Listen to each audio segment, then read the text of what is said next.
audio jungle.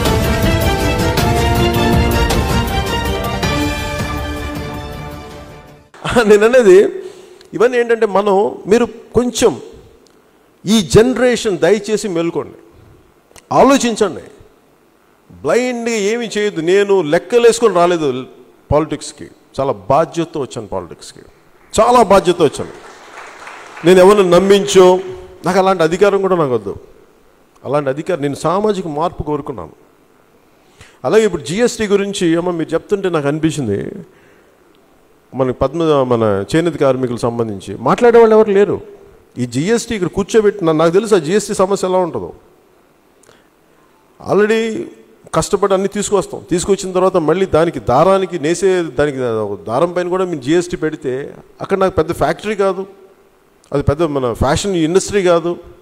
మళ్ళీ దానికి ఎలా జిఎస్టీ చేయాలో నాకు తెలియదు. మళ్ళీ దానికోసం ఒక అకౌంటెంట్ పెట్టుకోవాలి. మరి దీని గురించి మాట్లాడే వాళ్ళు ఎవరు లేరు.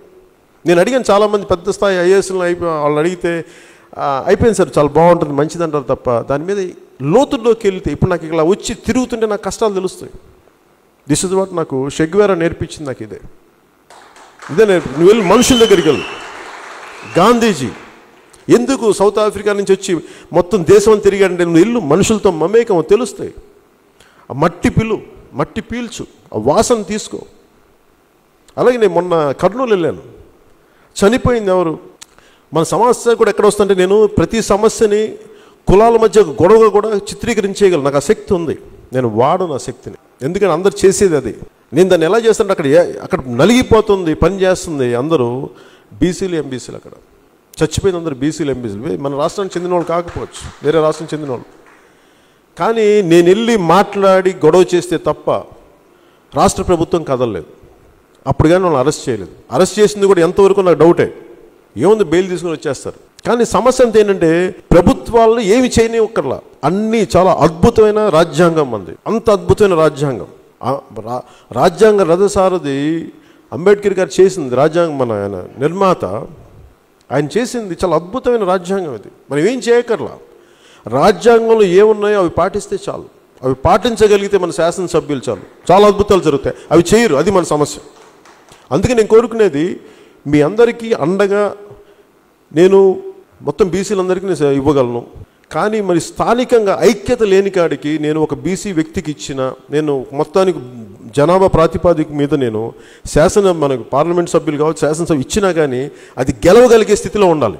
ఓట్లను చీల్చగలిగేసి మళ్ళీ వాళ్ళు అందరూ ఎక్కుతారు, మళ్ళీ వాళ్ళకి మనకు జరగాల్సిన ద్రోహం ఎప్పుడు జరుగుతుంది, మళ్ళీ ఏమంటారు, మీ బీసీల వల్ల కాదు రాజ్యాధికారం, మళ్ళీ కించపరుస్తూ ఉంటారు. నేను దానికి వ్యతిరేకం, ఆ మాటకి నాకు బాధ కలిగించే మాట. నేను ఏమి చేసినా అది ఎందుకంటే నాకు స్వార్థం లేదు, నాకు ఏం అవకాశాలు, నాకు ఏమి అవసరాలు లేవు. అందుకని ఇది నేను రామ్ మనోహర్ లోహియా చాలా గాఢంగా నమ్మే వ్యక్తిని. ఈ రోజున బీసీలు కానీ ఎంబీసీలు కానీ బయటికి తీసుకొచ్చిన వ్యక్తి రామ్ మనోహర్ లోహియా. ఆ రామ్ మనోహర్ లోహియా ఆలోచన విధానంతో నేనున్నాను. కాబట్టి ఎక్కడైతే వెనుకబాటున కులాలు ఉన్నాయో వీటన్నిటికీ నేను సర్వత్రా న్యాయం చేయగలను మనస్ఫూర్తిగా మీకు తెలియజేసుకుంటూ నాకు ఈ అవకాశం ఇచ్చిన మీ అందరికీ సవినయంగా హృదయపూర్వక కృతజ్ఞతలు తెలియజేసుకుని సెలవు తీసుకున్నాను. ఏంటండి, వీడియో నచ్చిందా? అయితే ఓ లైక్ వేసుకోండి, లేదంటే ఓ కామెంట్ చేయండి. ఎప్పటికప్పుడు మా వీడియోస్ చూడాలంటే సబ్స్క్రైబ్ చేసుకోండి.